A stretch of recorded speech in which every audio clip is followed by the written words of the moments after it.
had this meeting, I had sent in advance a briefing similar to the one that I provided here. This is the one I provided for President Obama through John Podesta, who, as you know, set up the Obama administration. What I was astonished and appalled to learn is that the first document that I have in this document is a National Reconnaissance Office document that has actionable intelligence listing project code names and code numbers effective as of the early 90s. This admiral, Tom Wilson, looked through this document, identified one of the compartments, contacted them, and was told, and I'm quoting, "Sir, you do not have a need to know." Now, this is the head of intelligence for the Joint Chiefs of Staff, and he said to the person, it was a contractor, I cannot disclose which one, who said that basically, "Sir, we will not discuss this with you further," and basically hung up on the admiral. This I will testify under oath before any. Now, because of that event, we then wrote a unless otherwise directed letter. My military advisor said, "Dr. Greer, what you need to do is do an UNOD letter that goes to all branches of government that says that we have concluded that this subject is being managed in an extra-constitutional fashion. A priori, the National Security Act no longer applies to those under those oaths, and they are hereby exonerated or freed from them." We wrote such a letter to the heads of all agencies.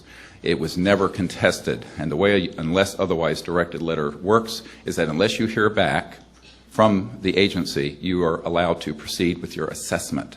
And our assessment was that we were going to go forward with these men and women and documents. In fact, there was a senior CIA official who I've been asked not to name, who's still in the science directorate of the CIA, who said, "Please do this for our nation."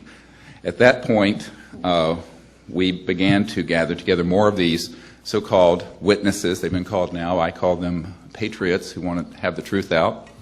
And we then did the 2001 Disclosure Project in this ballroom, and we're about at our 12-year anniversary of that. And I organized that for the purpose of getting the public informed and also Congress. There were tens of thousands of petitions sent to members of Congress and faxes asking for hearings. Unfortunately, a few months later, 9/11 happened. The day before 9/11, I will make no further comments on that, except to say on September 11th. September 10th, you will see tonight in our film Sirius, if you come to see it at 8 o'clock, that there was a memo from a comment, I should say, in a speech by then Secretary of Defense Rumsfeld, who stated that there is $2.3 trillion unaccounted for in the Department of Defense budget. Let me repeat that number, $2.3 trillion. This was on September 10th, 2001. Now, prior to that, I was not surprised at that comment because back in 1994, I had a meeting with Mr. D'Amato, not the senator, who was the chief counsel for the Senate Appropriations Committee, and he informed me that they felt that there was upwards of or in excess of $100 billion a year missing out of the Treasury going into so-called black projects. Now, this is a misnomer, just so that the committee knows. The proper term in the military and intelligence world is an unacknowledged special access project. Now, special access projects are projects that, of course, you have to be read into with various clearances. The unacknowledged ones are ones for which there is no acknowledgement on paper, and anyone in the project is ordered not to speak about it under threat of termination with extreme prejudice, which is death. My senior military advisor was in one such project. He has not even informed me what it concerned. It was under Admiral Harry Train. It was a $3 billion project. This is one project that was unacknowledged. So this is not a theory. This is how the deep national security state actually operates, that the members of Congress usually are not aware of. Now, in the ensuing years, since 2001, we have continued these briefings. We've had greater success in other countries. There are now more than 14 countries that have opened their UFO files. We've been very instrumental in this. I've worked with people at the Vatican, the French government.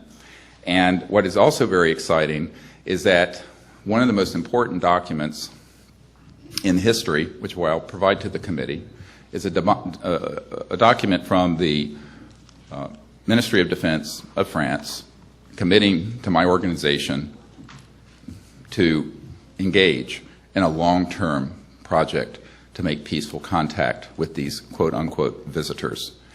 This document has not been yet released. I will provide it to the committee, and there is great progress being made in other countries. Admiral Morin, who won the Ampere Prize in France and is an MD, as I am, and also a PhD physicist, and has been an advisor and was an advisor to President Sarkozy and others, has been meeting with us, and we have been involved with projects in other countries to do this. I will tell you, however, that as they began to step into this, they were warned off by someone within the national security state saying, do not pursue this. And so we went to France about 3 years ago, and we had an expedition to actually make contact with these extraterrestrial civilizations. And the Admiral later informed us that their radar tracked objects that came over the site at between 100,000 and 200,000 kilometers an hour. Now, what is fascinating about this is that the French were not deterred from doing this project with us, but they have to date remained fairly quiet. There is, therefore, progress being made in other G7 countries. As you know, we have a former Minister of Defense of Canada here who is very supportive, the Honorable Paul Hellyer. And what we find, however, is that the United States has remained a black hole of secrecy. Now, the reason for this is complex. One of the reasons is inertia. Once you go into an unacknowledged special access project, it's very hard to bring things out.